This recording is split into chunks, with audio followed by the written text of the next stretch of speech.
Во шписата се насловени и областите уметност, јазик, литература како важни уреднички приоритети. Тие се стожерот за афирмација на цивилизацијските универзални вредности за едно творештво. Тие се и националните кодови на една држава и народ. Но за жал, главно добиваат медиумски приоритети кога се делат пари, кога се подига врева околу финансирањето во културата и проектите поврзани со културата. Како по правило, политичкиот глас секогаш посилен од вревата на уметниците, од нивните идеи и творештво. Така е и оваа година и предлагам да им дадеме медиумско значење. Да добијат приоритет, барем додека во парламентарно-политичките надпревари се изведуваат корнери. Политичкиот театар околу изборот, односно реконструкцијата на владата, продолжува на принципот на меѓусебни обвинувања и критикувања. Бурни реакции на јавноста предизвика одлуката на Министерството за култура во врска со доделените пари од годишниот конкурс за проекти во областа на културата. Годишното издание на фестивалот Офис се откажува, а бројни културни работници во земјава го произнесоа ставот во врска со ова прашање. Колку чини денеска критиката во земјава и како ја поднесуваме? Вечерва во Трилинг разговарам со еден од најсовремените македонски писатели, Петар Андоновски. Андоновски, добро вечер. Добро вечер. Добре дојдовте во Трилинг. Добро вечер. Деновиве го изразивте вашето незадоволство поврзано со одлуката на Министерството за култура да не додели финансиски средства за работниот наслов на вашиот најнов роман. И Друштвото на писатели излезе со свој став. Како ја толкувате онаа освета која што ја користите како терминологија на социјалните мрежи каде што го произнесовте вашиот став? Дали е тоа еден почеток, да речеме, на одредена книжевна цензура во земјава? Цензура на некој начин веќе постои, но не би рекол дека во однос на мене се работи за цензура. Цензура повеќе постои во однос на изборот на темите, како што се, например, историските теми. Познате, нели, случајот деновиве исто беше актуелен со писателот Блаже Минески, кој е еден од најеминентните и еден од најдобрите современи писатели, чиј роман не помина на конкурсот на Министерство за култура, а тема на романот беше љубовта на Гоце Делчев. Не е проблем љубовта, туку проблем е Гоце Делчев. Ова одлука на Министерство за култура воопшто не ме изненади, а сега зборувам, нели, за романот и за случајот со Блаже Минески. Минатата година министерката излезе со една изјава која јас тогаш ја протолкував како многу несмасна и помалку наивна, но од денешен аспект мислам дека воопшто не се работеше ниту за наивна, ниту за несмасна изјава. Мислам на онаа познатата изјава дека и не треба писателите да пишуваат на историски теми, дека најубаво да пишуваме на некои теми кои ќе го забавуваат народот. Да, и тогаш бевте поприлично гласни. Да, тогаш бев доста гласен и мислам дека прв пат министерката тогаш ја изнервирав, потоа уште неколку пати излегов со критики за министерката и тоа резултираше вака како што резултираше. Моето име покрај сите оние награди, признанија, преводи на странски јазици, после сите оние осврти што се појавуваа во книжевни списанија низ Европа за моите книги, мојот роман не се најде како дел од националната интерес за култура. Така да пак ќе кажам, во однос на мене не мислам дека се работи за цензура, туку во однос на мене се работи за освета. Јас останувам на тоа што го кажав. Го споменавте демантот на Министерството за култура во врска со романот. Во еден дел од истиот стои дека сте верен пријател на вашето творештво, што значи дека вие низ годините сте добивале, да кажам, финансиска инекција кога станува збор од нив. И мислам дека постои еден момент на кој што многу малку се посвети внимание овој период кога се јавија сите оние револтирани изјави од голем број на уметници во земјава, а тоа е што се случува кога ќе ги добиете тие финансиски средства од Министерството? Доволни се? Доволен е тој капацитет на финансиски средства за афирмација на книжевноста и јазикот во земјава? Вака, Министерство, тоа мислам сите го знаеме и не треба Министерство и министерка, мислам дека вчера излезе со некоја изјава што сите ние ја знаеме, таа ја знае сега, затоа што таа е случајно залутана во културата, а ние не сме случајно залутани. Министерство за култура не го покрива целосниот проект, туку Министерството за култура покрива, дава поддршка за одреден дел од трошоците, така да сето она што го они изнесоа, дека они се мој верен пријател на моето творештво, е многу смешно и многу апсурдно. Сакам да ги потсетам дека еве ова е веќе мој 5-ти роман, од 5 романи 3 романи не се поддржани од Министерство за култура. Таму има изнесено дека они дале некаква финансиска поддршка за преводи на неколку мои романи, тоа е точно, но од тоа јас како Петар Андоновски немам никаква финансиска заработка или чар, не знам кој збор е посоодветен, затоа што тоа е помош на странските издавачи.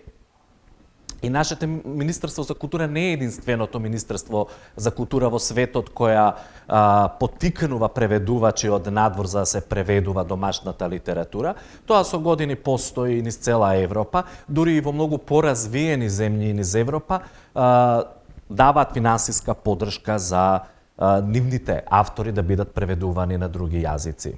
Андоновски, Оффест оваа година нема да се одржи. Макфест ги враќаат средствата доделени од Министерството за култура.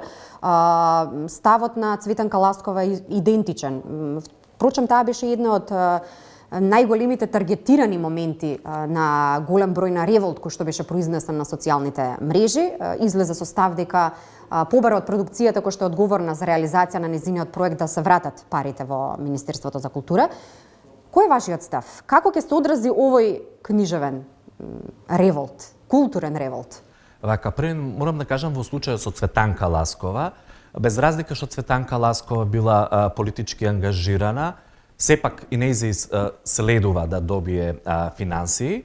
И не е проблем што Цветанка Ласкова добила финансии. Проблем е што Цветанка Ласкова има добиено многу повеќе и од Златно славече, од многу други фестивали. Сметате дека тоа е одраз на политичка основа? Секако дека е одраз на политичка основа.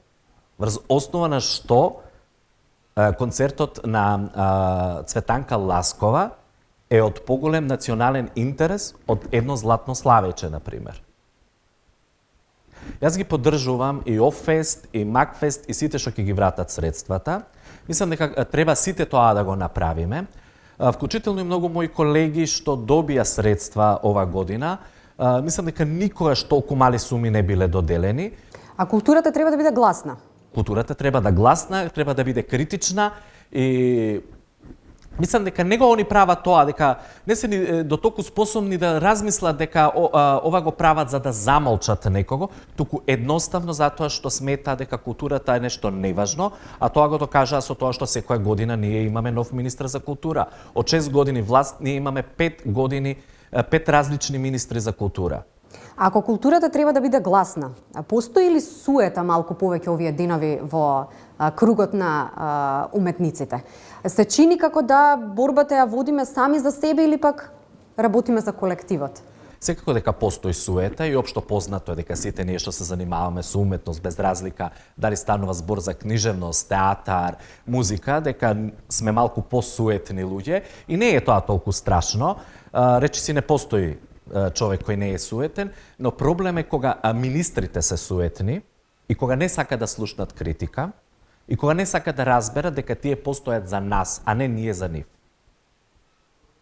Министерката е менаџер на културата. Таа постои за нас, а не ние за нејзе. Го споменавте романот Страф од варвари, кој е поддржан да добие албански превод. Романот има веќе објави на француски и на италијански. Оваа година објавивте на вашиот... На англиски речиси на 10 јазици е тој роман преведен до сега. Имавте објава дека ќе биде преведен и на хрватски? На хрватски веќе излезе. Да. Очекувавте толку голем интерес за овој роман? Па кога ја добив Европската награда, очекував дека тоа ќе си повлече, затоа што самата награда си повлекува многу преводи. Самата награда е многу важна референца кај странските издавачи. Иако кога гостував во Брисел пред неколку месеци Запознав една од добитничките пред неколку години на Европската награда, која нема толку многу преводи, така да сепак мислам дека се работи и за тоа, и за некоја лична пресметка на издавачите, колку голем интерес ќе предизвика таа книга во одредена земја. Ја споменавте Европската награда. Го делите ставот дека е неизбежен успехот надвор за да бидете забележани тука? Па мислам дека е многу полесно да успеете надвор отколку да успеете тука. Зошто? Затоа што надвор едноставно важи принципот или сте добри и поседувате некаков квалитет, или не поседувате никаков квалитет и немате шанси да успеете. А тука постојат милион причини, односно постојат милион работи со кои можете да се протнете дури кога немате квалитет, а една од тие е токму она додворување на министри за култура, партизација на култура, политички ангажман на уметниците. Значи повторно се врти околу политиката. Се врти околу политика, иако јас сметам дека сите ние што се занимаваме со уметност, без разлика за каков тип од уметност станува збор, дека треба да не да изслужиме ние на политиката, туку ние треба да бидеме најгласните критичари. Се разбира, не да критикуваме само заради критиката и да критикуваме, туку секогаш кога има причина да бидеме гласни, затоа што ние сме гласот на ова општество. Работниот наслов на книгата со која што конкуриравте оваа година е "Не кажувам". Што премолчуваме? Многу работи не премолчуваме. Не знам дали овој работен наслов ќе остане. Уште сум во процес на пишување, така да секогаш откако ќе завршам книга доаѓа насловот, полесно ми е да напишам цела книга отколку наслов. Но што премолчуваме? Во оваа земја, ако сме тажни, е срамота да кажете дека сте тажни, ако сте среќни, и тоа не е убаво да кажете, затоа што нели може некој да ве урочи. Ако се смеете, ни тоа не е убаво, ако плачете, ни тоа не е убаво, така да многу работи премолчуваме. За многу работи велиме ќути, не кажувај, и затоа го избрав тој наслов, но ќе видиме дали ќе остане. Велите во фаза на пишување, дали моменталниве случувања даваат некаква инспирација за доработка на истиот?